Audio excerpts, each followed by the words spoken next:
way back. We first engaged way back in 2010 when I left Microsoft and joined the law property E4 crowd, and it became very apparent that the security was non-existent. And so we brought Christoff in to really start doing a lot of stuff in terms of information security management and governance and putting in frameworks. And given that we were running hosted solutions without any knowledge about security, and exposing pretty significant risks to the outside world, he also did a lot of penetration testing and really buttoned up the elements that we had to tie up. And then at Line of Africa, when I joined, the same thing, no information security management framework. So, and in fact, very highlighted by KPMG. So Christoff came in and helped us build that, which then helped pass a lot of the KPMG security requirements. So a very knowledgeable guy, but I'll leave his explanation of what he does to himself. And thanks for joining us, Christoff. I'm sure the guys will get great value out of what you're going to tell us about today. It's a pleasure. Thank you. If I do stumble a bit, it's because I've been working late on projects. So this presentation was a little bit, I thought I had a little bit more time, but hopefully it goes okay. So. No problem. Excellent, thank you. I don't know if I should do an introduction over and above that. I think we're probably a little bit tight on time, but I could maybe just give like a few highlights of my career. So I started in security in the year 2000. So I've been in security almost, like a little bit more than 22 years. So I started off as a developer, but at university, I always knew I wanted to start my own business. I actually had business subjects, economics and statistics, etc., with computer science subjects. So I started as a developer, got into security because a company wanted me to develop some integrations for cryptographic tokens, which are basically like smart card devices, but that has the reader and the card embedded into the same device that you can plug into your USB. And that like sort of tickled my fancy in the public infrastructure space. I then moved to a company that does large scale public infrastructure deployments like digital certificates, etc. I was then invited by a company called SensePost, which basically started ethical hacking in South Africa as a commercial offering, to join them in 2002. So I spent 3 years doing assessments, pen testing, etc., and the other range of other assessments that I did. We did a lot of training. I presented, I think, about 7 training sessions at Black Hat conferences and briefings in Vegas, and about 3 in Amsterdam in Black Hat Europe, where we trained people how to break into computer systems. And then I wanted to see the flip side of the coin. So at that point in time, I was always delivering services. I wanted to understand what businesses look like from the inside, right? So how do we practically do the things that I've been sort of indicating or telling people to do? What are the intricacies? So I joined Investec in 2005 as an analyst. I spent a year as the security manager, the information security manager for the PLC in London. And then I spent the last part of my tenure as a security architect for the group. And then pretty much I put all the building blocks together to start my own consulting business.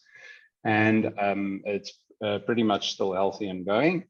And that's what we do on a day-to-day basis. So we deliver a range of services. We're not an implementation partner for technology.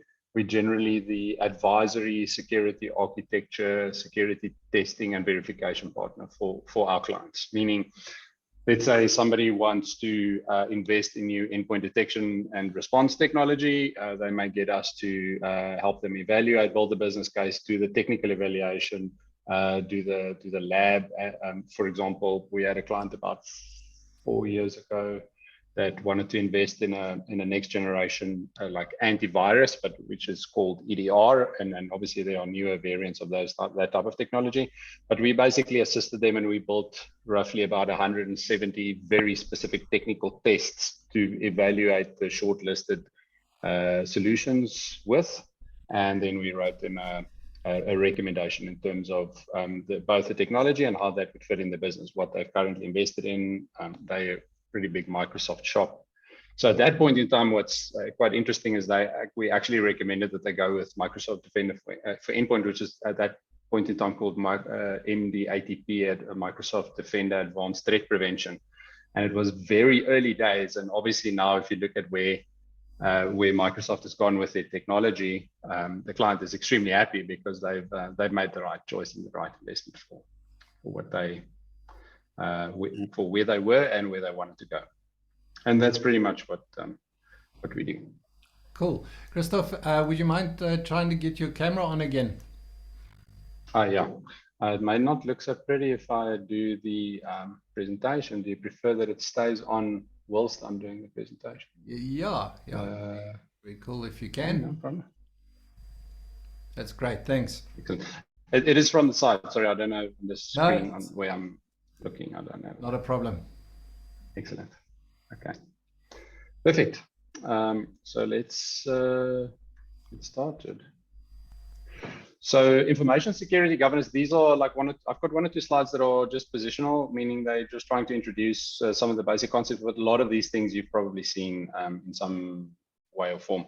The point really is that information security should underpin your business. And I think a lot of you understand that that's extremely important these days because it's pretty much the Wild West out there. You know, we see a lot of clients and we help and advise a lot of clients that get compromised, and then they struggling to either keep their business afloat, deliver the services that they want, and then they have to struggle with the regulator coming to knock on their door, or trying to avoid the regulator coming to knock on their door and essentially apply punitive or other forms of fines onto the business, let alone dealing with contractual agreements, etc., that you may have with your customers. So we see more and more customers, and we help a lot of our clients. We help them with dealing with their customer requirements in terms of legislative and regulatory requirements that they may have, or just plain controls that they instill or require you to comply with. So, for example, what is the timeline between a breach and you having to report that to that particular customer? So there are lots of intricacies in this whole space. So essentially, I'm gathering that most organizations would want to achieve these basic goals, like maintain trust relationships with their customers, partners, and suppliers, grow a successful, profitable, responsible, and well-governed business, maintain and expand on a positive reputation of your brand. I'm sure most of you have built brands in one or many forms. Facilitate the strategic business objective, so meaning to underpin the strategic business objective. So information security doesn't live in isolation. And then comply with legislative, regulatory, and contractual requirements. So that's obviously the norm, you know, from king requirements through to more very specific requirements like POPIA, GDPR, etc. I'm going to touch base on what some of those drivers may be. Now, if you don't do these things properly and in a structured manner, I didn't want to use the word ineffective information security controls, because it's really the lack of effective ones. And there's a little bit of a difference, because some of your controls may be effective, but you may not holistically have effective controls. So when you don't implement specific controls, it could lead to financial loss, meaning direct financial loss, or indirect, such as through punitive awards, etc., or contracts that may have financial implications, a loss of reputation. People don't simply not wanting to do business with you anymore. There are quite a few suppliers in the South African market context, which has lost very large contracts as a result of cybersecurity incidents, for example. Loss of productivity, which is your people can't do the work, or the people that rely on your systems can't do their work. Loss of privacy or intellectual property, such as, you know, loss of personal information or sensitive personal information, etc. All the things that you've been working hard to protect, meaning your intellectual property, your designs, whatever the case may be. Legislative or regulatory infringement. And then, of course, I've already spoken about legal or contractual liability. Now, we're seeing, yes, in terms of South African legislation, there's POPIA, but there are lots of our clients that have got much more strict requirements that come from their customers via contractual requirements, and that they need to continuously manage. So in terms of the landscape and the drivers, there are a lot, apart from just your specific contracts, there may be various different, let's say, standards and industry guidelines that come into play and that you may be familiar with or have heard about. So ISO 27000 series and 1 and 2 being some of the most prominent. So lots of organizations strive to become ISO 27000 series and 1 and 2 compliant. Lots of organizations may want to implement CIS controls, which is the old SANS top 20 controls that have been taken over by CIS, or the Center for Internet Security. NIST has got a wide range of guidelines, the National Institute of Standards and Technology in the US. There are specific security elements to COBIT, like, for example, the DSS7 area. ITIL tries to rely mostly or refer mostly to the ISO standards, but it has got obviously an IT services management focus in terms of the way it views the world. Data protection acts, like, for example, POPIA in South Africa, GDPR, if you like functioning in Australia, it's Australian privacy principles. If you're in New Zealand, if you're in Canada, etc., they all have some flavor of Data Protection Act.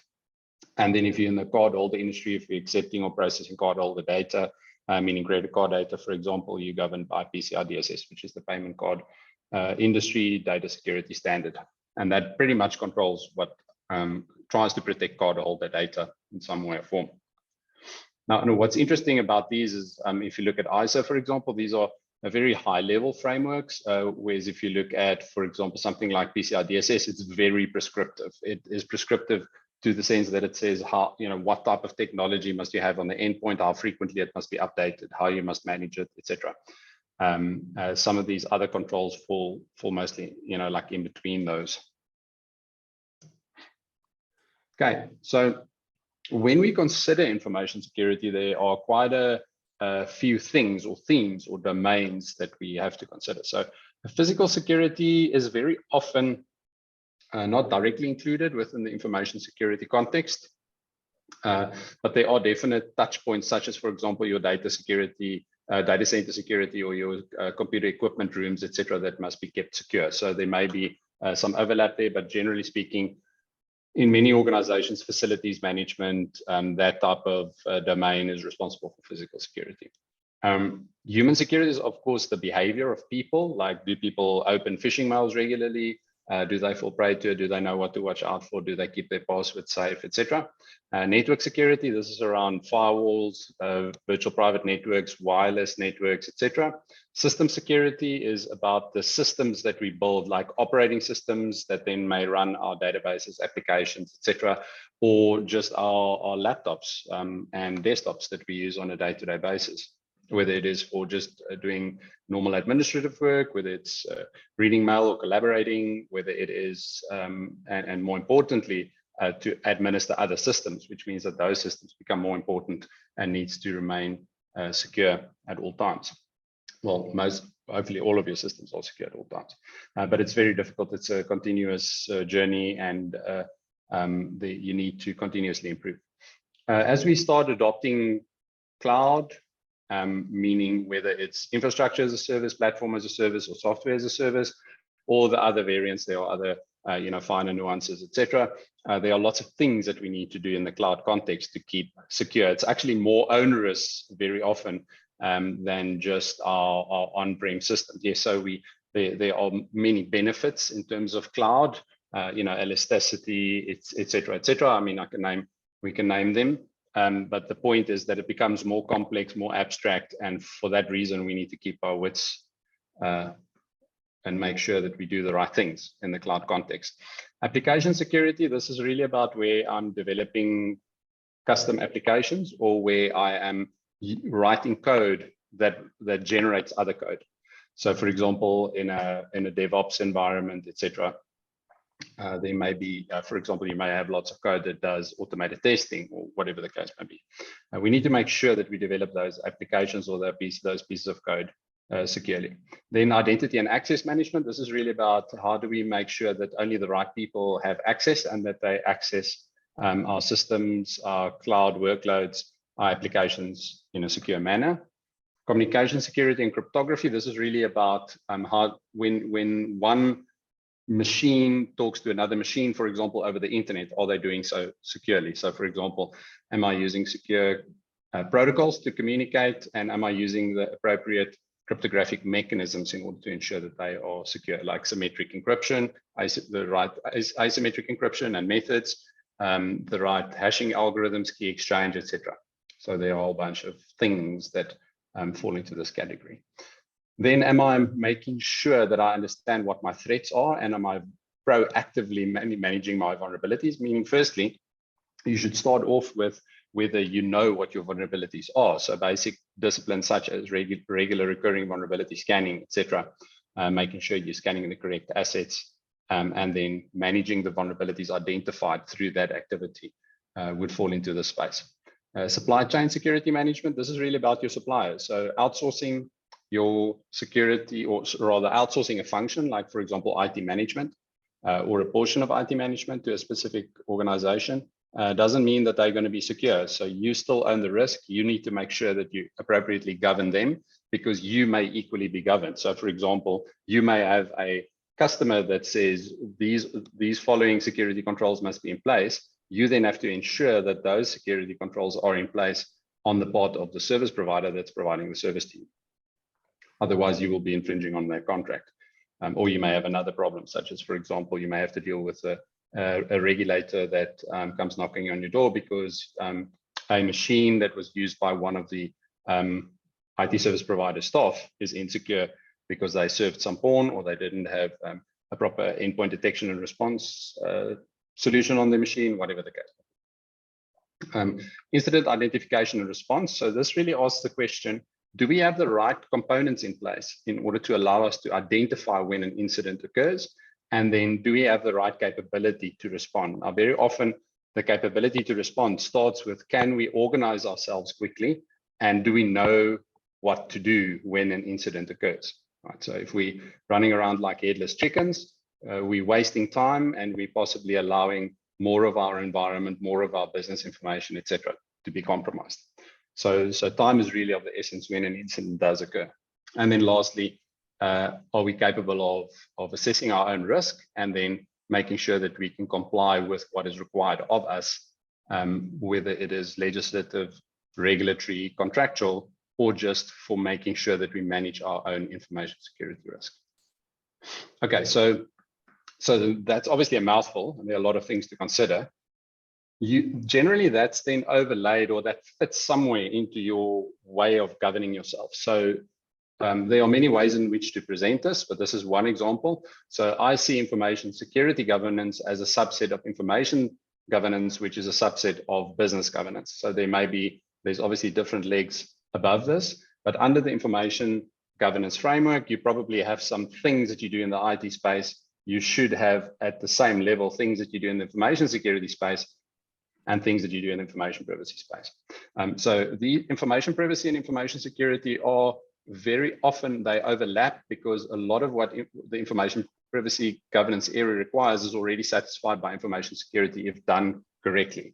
So you cannot have privacy without security, but there are very specific things, specific processes, specific practices, etc., that you need to implement in order to ensure information privacy is appropriately handled. So, for example, consent, the management of consent is not something that information security is concerned with, but it is something that information privacy is very concerned with.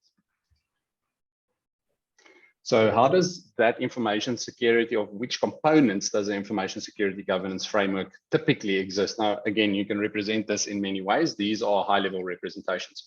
But generally speaking, there is some articulation, there should be an articulation of what we expect. So in information security governance documents like policies, standards, processes, procedures, etc., are the things that try to articulate or state what it is that the organization expects of its personnel, of its third-party staff, contractors, whatever the case may be. Next would be the actual technology that we implement. So are we implementing the right technology? Is the technology fit for purpose? I mean, if you've got endless budget, which nobody has, you can buy the most fancy type of solutions.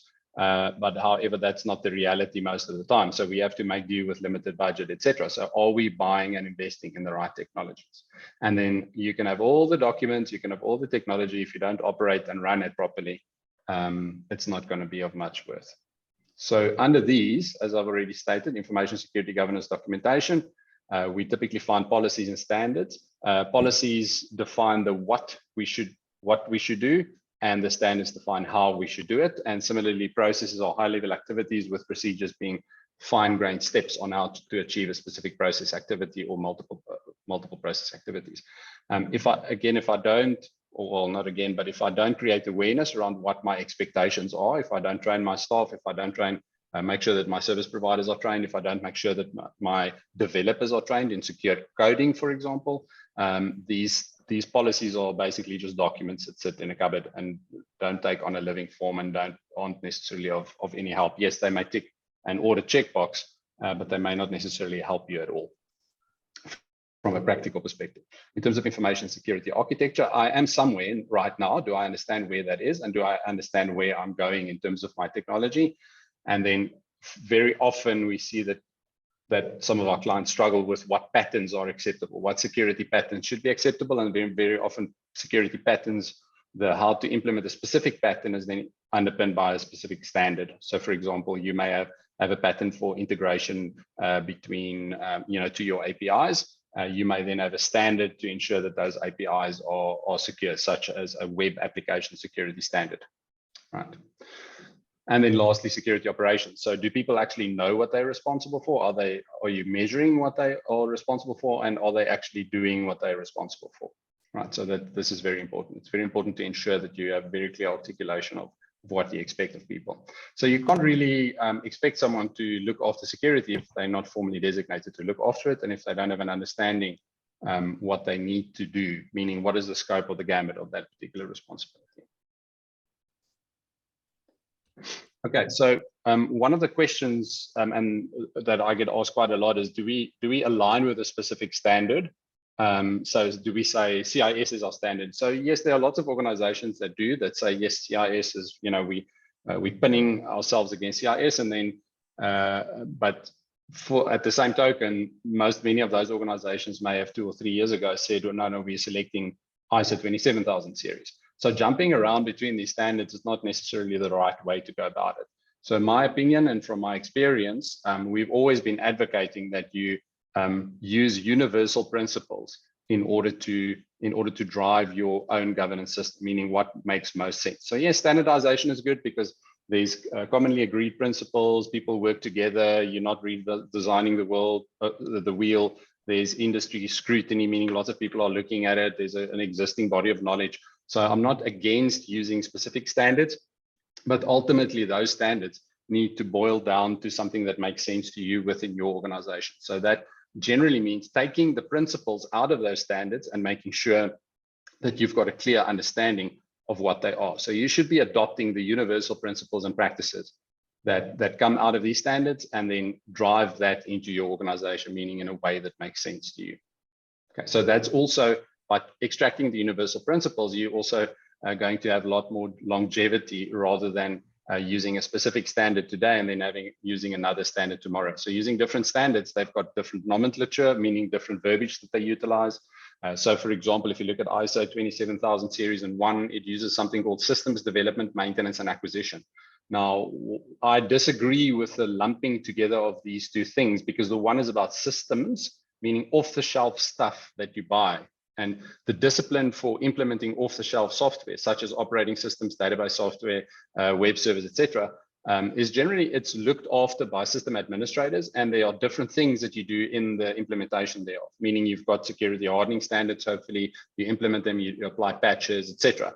Now that is completely different than, for example, what developers would do. Developers live in the SDLC.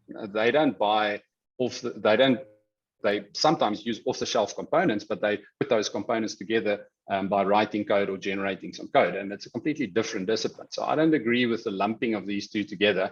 So if you, for example, look at that area as, sorry, I'm trying to move backwards.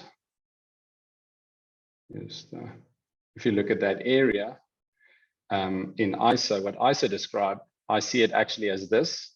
Cloud infrastructure security, the system infrastructure security and the cloud security is the first portion, meaning the system security portion, whereas application security is the development portion. And they've got completely different disciplines. They're different people typically involved. There are different things that drive them, different things that measure success, etc. So I prefer keeping them bucketed in a much more simpler way. manner. Okay. So before you start, you should generally have some form of a foundation that just makes sure that your information security discipline overall is healthy. So firstly, you should ask yourself, do I have an appropriate information security mandate or charter, such as from the board of directors that state that information security is important, that they remain ultimately accountable, and what their expectations are. Again, it doesn't have to be a very lengthy thing, but it should be very clear and clearly articulated. And then, do I have an oversight function, such as if you mid-size to a large organization, do you have an information security steering committee or something similar that's responsible for maintaining an oversight of information security risk and managing that information security risk? Now, this is generally not, except if you're like a complete IT business, but even then, this is a business-led forum. It's not an IT-led forum. The mistake that most organizations make is they think that information security is IT's problem. Yes, there are lots of IT systems, and IT systems generally get affected by information security incidents, but it's still the business's responsibility. So IT cannot do something about, for example, an individual that's not properly trained or not properly aware. That's an HR problem. IT cannot necessarily understand or grasp the full responsibility from a POPIA perspective on what needs to be done. So that would be your privacy officer and your legal team, right? So that's the reason why this forum is really important and needs to be uplifted and needs to function at a higher level than just IT. You cannot leave it to IT. You need to govern IT. That's what needs to happen. Then you need to make sure that you've got key roles, such as, do you have an information security officer or somebody that at least advises you strategically? Do you have someone that runs the security operations, right? Do you have a documented framework structure? So what are all the things that I'm thinking about, meaning all those information security themes? How are they structured? How do I articulate what I expect of people within my organization? Do I have a process for governing how I develop new information security documents, or actually any governance documents for that matter, whether it's an IT information governance or information privacy governance, whatever the case may be. Do I have a process for deviating? Meaning, if I can't conform to a rule that I've set for myself, how do I deviate from that rule? And is there a process to ensure that there's oversight and that the right people, authoritative people within the organization, actually sign off that risk if the outcome of the deviation is the risk acceptance? And then there are two key policies that you should generally have. There are lots of policies and standards and other documents that may apply to you or your organization in part or in full, but the key ones that you should really have is an information security policy, which is the root of the policy tree, and this should discuss all of the key principles and practices that should be implemented across those information security themes that I've highlighted before, meaning those domains such as physical security, people security, network security, system security, cloud security, application security, etc. Right, and then acceptable usage policy. This is the layman's information security policy, meaning the information security policy for your normal users. What do you expect of your users, and how should they behave, pretty much? Okay, so do I take a top-down or a bottom-up approach? Now, it's always, in a perfect world, it's always nice to say, yes, I want to have a policy first, and then I want to have my models. I want a standard, perhaps. I want to roll this out. I want to define a process, but in reality, that may not work that way. So there are different actual processes that are better performed bottom up. So for example, vulnerability management, by just simply starting to scan regularly, selecting the right technology to do scanning with, vulnerability scanning, and doing regular scans, you're immediately going to have a lot of benefits, such as visibility of what assets you have in your environment, understanding what they are, understanding the vulnerabilities that affect those assets, which then allows you to start managing those vulnerabilities. If you had started doing a policy and a standard, etc., you would have no visibility of what's actually going on in your environment. So I'm always advocating that you need to choose a fit for purpose mechanism in order to govern yourself. And very often it starts by simply doing things. And if it's a little bit more complex, like for example, when you want to implement information loss prevention or data loss prevention technologies, then unfortunately, it very often fails because you're not implementing a top-down approach, meaning you're not starting with your information classification model first. Okay. So there's no one size fits all, but for example, vulnerability management as a discipline is very often best implemented bottom up, whereas with information classification, for example, top down. Okay, so Do we have any questions so far? Everybody's very quiet, and I'm also not keeping an eye on all the participants. Okay, so okay, perfect. So I thought it would be prudent to maybe just spend a few slides. I've only got a few slides left, but to spend a few slides on what are the type of things, what are the basic things that you should be doing when you talk system security. So if I talk system infrastructure security, I'm referring to routers, switches, Wi-Fi access points, servers, virtualization stacks, laptops, desktops, printers, IoT devices, those type of things, right? So first and foremost, one of the most basic things that are overlooked is patch management. So how do I distribute software? How do I make sure that the software that's on my systems remains secure and remains? The next thing would be endpoint hardening. So have I got basic security configuration checklists? So when I hand a machine, let's say Apple Mac OS X to an individual in my organization to do their work, have the basic security hardening steps been implemented, and what are they? You know, even if you just take a basic checklist format, meaning, for example, you need to switch on the whole disk encryption, meaning file vault. You need to make sure that the local on-host firewall is activated. You need to secure the default root account, etc., etc. There are a whole bunch of things that you need to do before you actually start using that system in order to make sure that it's not obviously vulnerable and gets compromised quite quickly in the life of that system. Then do you have a strong endpoint security solution? So again, so this is not, I really advocate against using freeware in this space. Even if you're a small business, you should be investing in something that's robust and mature. So there are quite a few solutions out there that play in this space. Classic legacy antivirus solutions simply don't work. They are ineffective. You should be investing in something that plays in the endpoint detection and response space. So endpoint detection and response what is mainly different between that and the classic antivirus is that it can actually look for behavior. So meaning it will look for pieces of code, file-based and fileless. So the majority of the malicious malware that we see today is actually fileless, meaning they don't exist on a file. So there's nothing to scan on a file. So your classic antivirus that's trying to scan files is not going to work. These endpoint detection and response technologies will look for fileless malware, such as a PowerShell script that gets delivered onto your machine. So it doesn't reside on a file, it resides purely in memory. So it will look at the behavior of that script and what that script tries to do in order to stop that particular threat. So you should really make sure that you have a proper endpoint security solution deployed to all of your systems that support them. So servers, workstations, laptops, especially the ones that are mobile. As far as printers, etc., are concerned, it's a little bit difficult. Most, you can't really deploy, like antivirus on a printer or on a network switch, for example. So in that case, you have to rely on your endpoint hardening and making sure that it's securely administered at all times and it's patched properly, right? Vulnerability monitoring and management. This is about, am I scanning? Am I checking for vulnerabilities in my environment? Am I checking for vulnerabilities that I'm exposing to the internet on my internet breakouts or on my public facing IP addresses, etc.? Am I scanning my laptops that are roaming around, whatever the case may be? Do I have visibility of them? Yeah. So implementing a mobility strategy, such as, for example, making sure that you have visibility, you can patch, you've got an endpoint. I'm sorry, Frank, can you maybe just mute yourself, please? Sorry, I don't know if I've got the... Okay, thank you. I've got it, Christoff. Thank you.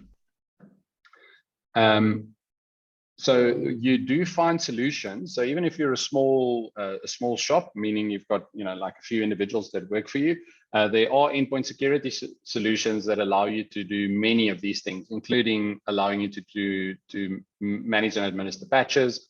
You may have to do a little bit of work in the endpoint hardening, but you can apply many of these settings centrally. It contains generally a good endpoint detection and response solution, and it may even do vulnerability scanning, meaning that you get regular scans conducted, and you can then set up notifications to alert you on critical and high severity vulnerabilities on those systems, even if it's a laptop that roams around that's never connected to the office network. One of the most important things then is obviously identity and access management. So this is, do I remove all the identities or user accounts that that's not supposed to be there? Am I securing the ones that are there and that I cannot remove, such as some of the default identities or accounts, like root on a Linux system or the local administrative account on a Windows system, etc. Am I at least setting secure passwords? And am I then, if I'm allocating access, am I allocating it based on least privilege principle? And am I then also making sure that I certify that access or review that access on a regular basis, such as maybe, if you're a small organization, maybe quarterly, just checking that if you're running Active Directory, legacy Active Directory on your on-premise network, am I checking my domain admins or enterprise admins? We're going to get to cloud security in just a bit, but in the cloud security context, this would be if I'm making use of, let's say, Microsoft, AD Azure, Office 365s, etc., that type of stack, then am I checking my global admins, for example, on regular, on a quarterly basis or on a monthly basis to see that only the right people are in that, that have that specific permission. And then in terms of technology, we really need to make sure that our users are aware. So user awareness is extremely important. We cannot, specifically on laptops and desktops, it's very often the entry point, and very often people that know not to do certain things fall prey to the different the angles of attack of people that phish them, people that try to get into their computers, or people that try to lure them to execute something that they shouldn't execute. So even sometimes seasoned IT professionals fall prey to these type of attacks. So you need to make sure that you stay on top of that. In terms of cloud security, so there are a lot of different things to consider, and it's often very much more complex. So firstly, when you sign up for a subscription, so let's say, for example, you sign up for a new Office 365, there's obviously AD Azure connected to it. You need to harden your subscription. So are people allowed to use all of the applications in that subscription? For each of those applications, there may be different security settings. So am I, for example, allowing guests to access my SharePoint online, et cetera, et cetera. So you need to make sure that you do the basic hardening whenever you start a subscription in the cloud context. You need to make sure that identity and access management is appropriately applied. Like you should really have MFA, multi-factor authentication for all user accounts that have access to your subscription.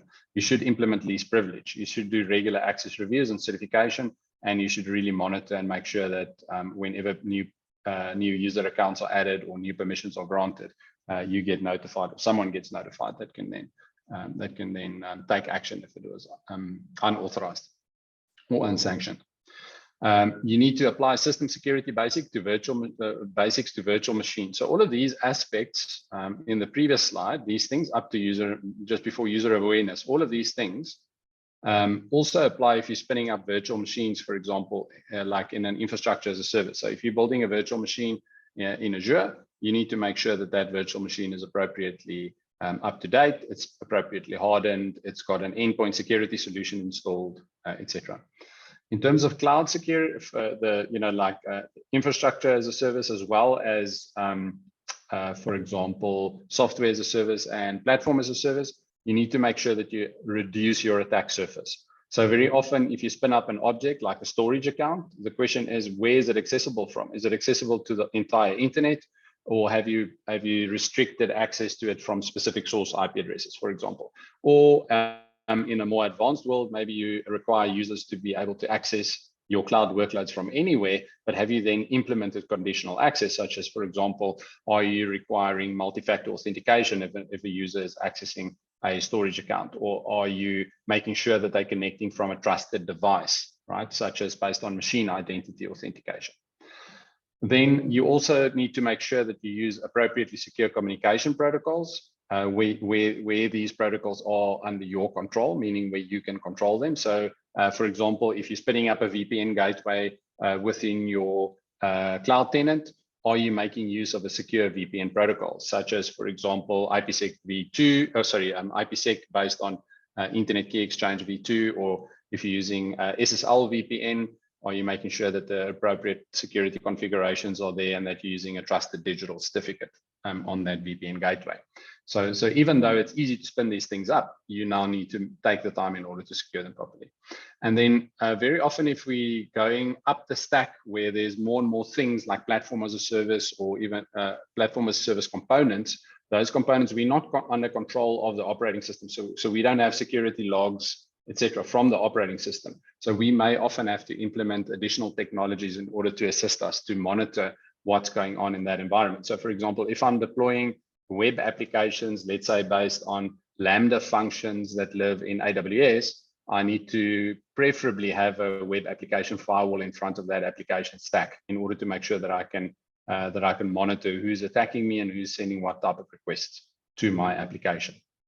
And then lastly, we obviously have to do threat and vulnerability monitoring. And because things get spun up and spun down within the cloud environment, this becomes a little bit more tricky.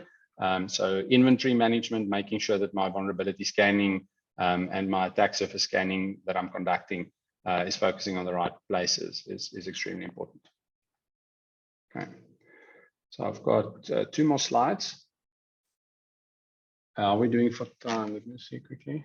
Okay, I'm a little bit over. I don't know what time I started. So in terms of application security, it doesn't matter whether you're in a DevOps world or older school, agile, or even waterfall. You're going to probably plan and design, hopefully planning and designing. You're going to develop, write some code or have some code generated. You're going to build and test. You're going to deploy, and you're going to operate and maintain. Now, in many cases, the deploy goes back to plan and design, or is a cyclical nature if you're in a DevOps world. So the question when we're dealing with applications, so as you can see now, I've covered already the system security or infrastructure security. I've spoken briefly about cloud security. And this is the other place where lots of organizations that are developing applications will typically fall prey to security faults and flaws. So have I defined what the security gates are that I have in my SDLC, meaning when I plan and design, develop, build and test, deploy, etc., meaning what are the security things that I need to do? Have I clearly articulated my coding standards to my developers? So do my developers know how to code securely? And have I told them what I expect when I say you must code securely? Because if I ask any developer today, what does it mean to code securely? They're going to give me a different answer. So have I clearly articulated it? And that's the first question. So do I have standards for that? Have I created have I done the necessary training and created the necessary awareness? And then lastly, do I do checks to ensure that my application code before it gets deployed, for example, to production is secure, or before it gets deployed to a place that faces the internet is secure. So there are different things that you can do here. I don't want to spend too much time. And very often you may just start with something simple like dynamic application security testing. So you will typically not start off with doing all of these things. So the first simple thing would be, if you've got a team of developers, not individual or small team of developers, you should ideally have a secure coding champion within that team that can do peer code reviews from a security perspective on the code that the developers write. Static application security testing is tooling that allows you to, that basically reads the uncompiled code, meaning it reads the code before it gets compiled and will then point out security flaws. Dynamic application security testing is where you scan the actually already compiled application. So for example, if we're dealing with a web application, it scans the runtime of the web application. And then even though you may have static application security and dynamic application security testing, there are very often bugs that cannot be found by these automated tools. So for example, in that case, you may want to, if it's a high value application, or if you're required to do so by one of your contractual agreements with a customer, etc., you may want to or need to perform manual security testing. So the things that manual security testers very often find bugs still in, which static application or dynamic application testing tools don't find, would be in the space of, for example, authentication bypass, authorization bypass, application logic and flow, etc. So there are still domains where manual assessment by a skilled analyst is still extremely important. Okay. Now this slide is basically just a little bit of a summary so that you can start thinking critically or asking yourself some important questions around your state of information security within the organization or whatever, or your area of influence or whatever you're responsible for. So firstly, do I understand what threats and risks I face as an organization?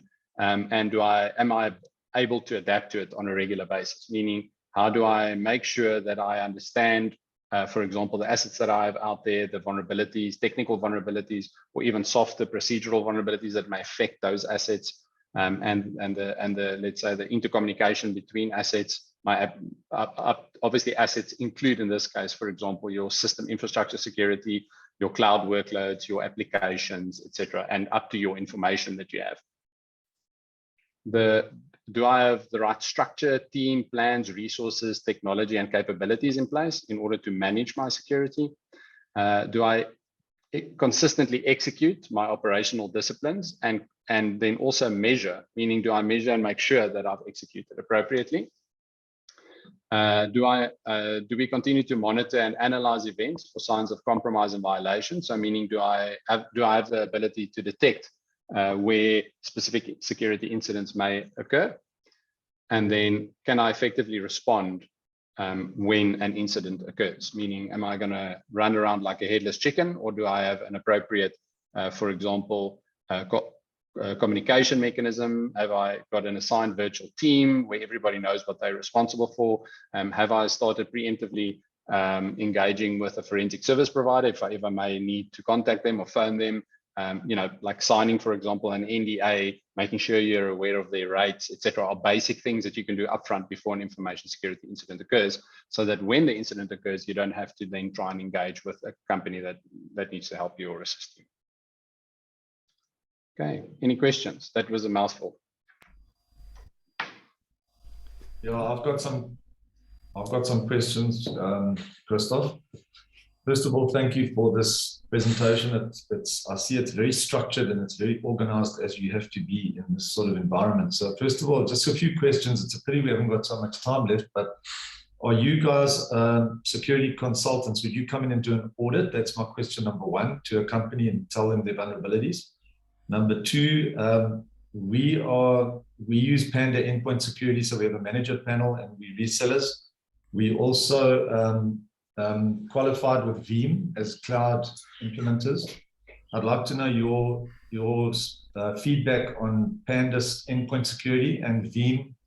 We're busy with Veeam 1, so we can see how to fall back and monitor the backups that we have with some hardened backups like immutable or air-gap backups.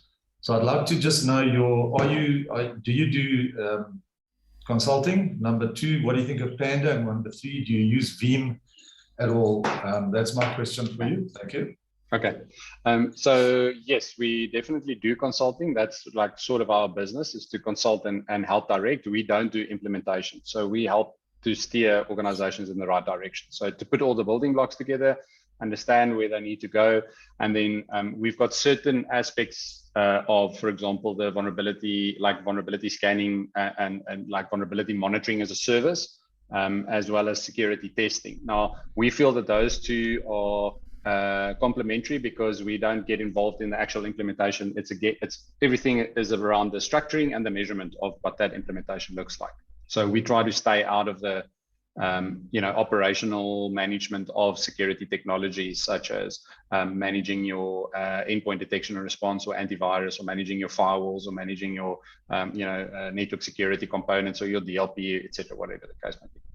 So yes, we do offer services in that space.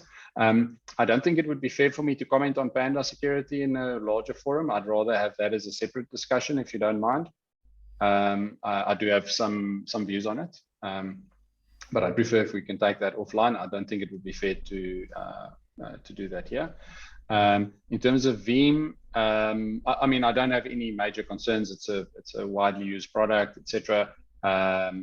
It's really almost for any product. It's about, except if it's a security specialist product that needs to perform a specific function. If you use that product, you need to administer it securely. So very often the devil is in the details. So when you are using Veeam, the question is, for example, where does that system that's running the Veeam software and connecting into your hypervisor sitting?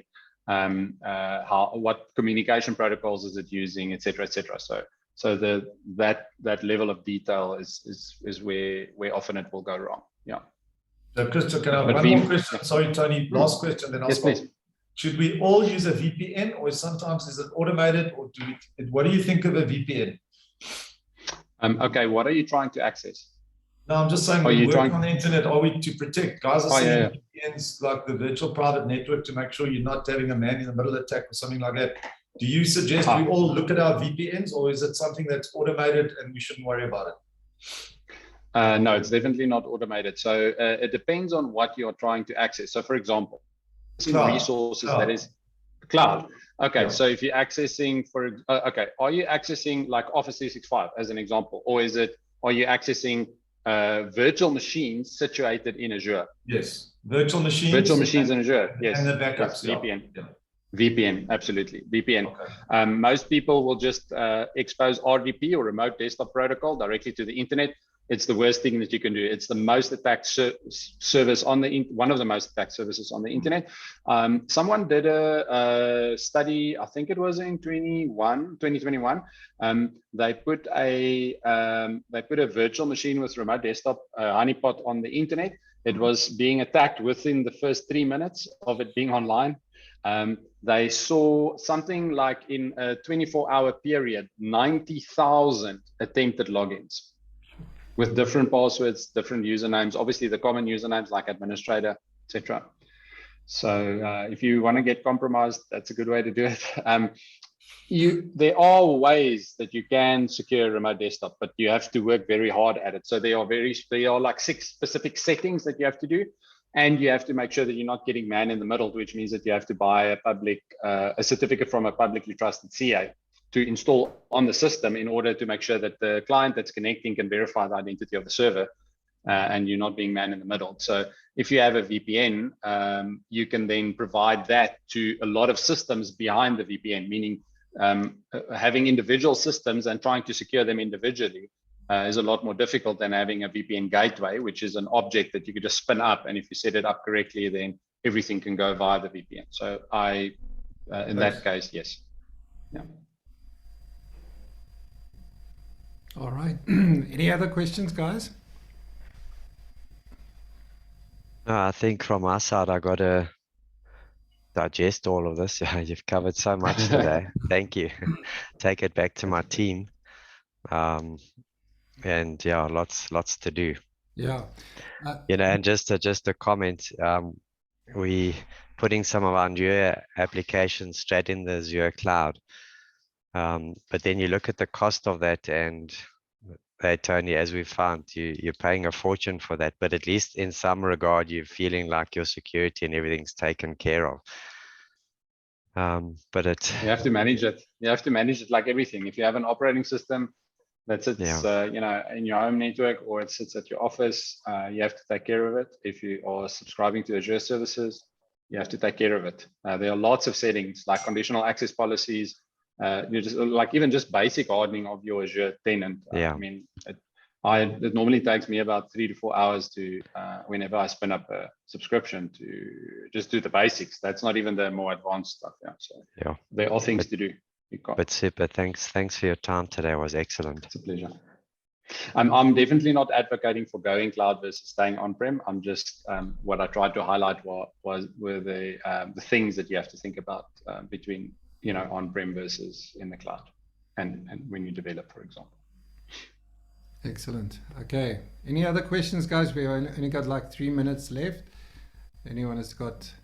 I'd like to sneak in a question, if I may. I sell the software as a service, but it's a white label service. So I'm basically just marketing the service. So the platform people builds websites and email systems and things on the platform. What part is my responsibility and which comes from the actual developers? Do you sell? So this platform, is it somebody else that's running the platform? Yes, correct. You just on-sell it. Marketing it as my brand, but it's a white label service. So people obviously subscribe to me to buy the service, but ultimately the platform provides the service. Okay. And is this like an international provider, or is it somebody that's like a smaller team? The international provider, they're based on AWS. They Okay. on AWS. And did they put their own components together? Yes. Yeah. So I would sort of, and they host the solution, meaning that everything runs with them. So they end to end, apart from changes that people make, like maybe if they're uploading, potentially malicious content, etc. Correct. This provider is responsible for. The end customer that buys that builds a website, they can obviously upload and put their own stuff on there. Yeah. Okay. So obviously there's a degree of risk when they put their own stuff on there. They could potentially put malicious JavaScript, or they could upload something that can then, if somebody connects to that website, deliver malicious code to the end user. So there is still a degree of responsibility on the end user side in order to make sure that they don't that they protect themselves, right? So then there's the next part is the threat to this ecosystem, meaning for example, the infrastructure on which it runs. So what are the practices that they apply to make sure that this infrastructure remains secure? Even though it's in AWS, it may still be based on, they may still be running virtual machines, or they may be running infrastructure as a code, or they may be running some platform as a service components, which they most likely are. They may be running, databases, etc. I don't know what their stack looks like. So there are definitely some questions I would have from that perspective. If they're a big international provider, they may already have certifications. So they may already have things like PCI DSS compliance certificate, etc. If you are PCI DSS compliant and you make sure that the scope applies, it's a very good, robust thing to rely on. The other things are a little bit softer, but you would have been put through the ringer if you're PCI DSS certified. Meaning that somebody would have gone and checked that all those practices are in place. So if you go to Microsoft, for example, and Amazon for that matter, and Google Cloud Platform, GCP, they all have their whole list of certifications that they have: SOC 2, ISO 27000 series, PCI DSS, etc. And they will tell you exactly what the scope is of those. Yeah. So the next thing that I would then ask is what the application development practices are. So do they do pen testing? Do they have people that critically look, that have the right skill, that critically look at their solution or their framework, etc. So those would be the type of questions that I would ask. All right, cool. Thank you very much. Anyone else? Yeah, Christoff, I mean, is it fair to assume that all the cloud providers are equally certified, or is there a leader in that particular bunch? I think it'd be difficult to distinguish between a Microsoft and Amazon. So Microsoft Azure, Amazon AWS, or Google Cloud Platform. Like you could argue here or there, but the nuances are very fine and thin. So I wouldn't, if you select one of those three, I wouldn't have any objections. Like if an enterprise client of mine said, give me, which one should I choose based on their security practices, it'd be extremely difficult to choose the one between the other. When you are making use of other providers that are building their own stacks, then I would be more worried. Yes. So meaning, lots of the system integrators provide virtualization environments, and they may not necessarily implement the same practices. Yeah. So I would personally make sure that there's a much more robust interrogation of their security practices and disciplines. Yeah. It's easy to spin up a virtualization environment. It's not so easy to keep it secure because you have to think of a lot of things. Yeah. So even in the application space, so I've got another company that develops software. We spend about, let's say the total time of our development, I would say about 70% is functionality. 30% of our cost is just security. It's not, if you're not spending 30% of your development cost on security, or 20% of your cost of your development projects, you're going to have holes. That's as simple as it is. Great.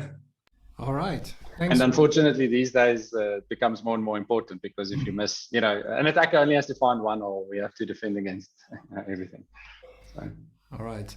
Thank you, Christoff. I appreciate you coming on today and sharing all of that stuff with us. Robert, thanks for inviting Christoff. And Christoff, Thanks, where everyone. can people get hold of you if they via Robert? Robert, do you have the details? Yes, Yeah, you're welcome I've got- to, but I've also got my it's my email address.